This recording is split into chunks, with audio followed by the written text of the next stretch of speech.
A day of my life as a content creator at the age of 17. Agay.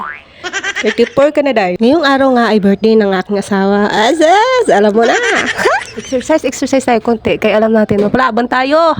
Gina-prepare ko na pala yung aking suotin para sa ating pangmalakas ang labanan mamaya. Agay! Aray ko po. So, hinanap ko na nga yung aking damit sa mahiwagang baon. At syempre, hindi naman pwede na walang partner yan na pambaba. Kaya hanapin din natin yung ating pangmalakasang agay.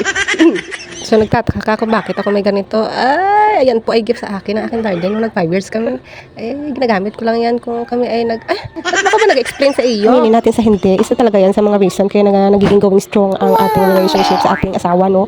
So, siguro naman alam mo kung saan ito ginagamit, no? Sige, ikaw ba kumain ng rambutan na may balat kung hindi masakit sa lalamunan ba? Wow! Happy birthday! Yung nge! Paano kita ka-bloke na? May bakan din.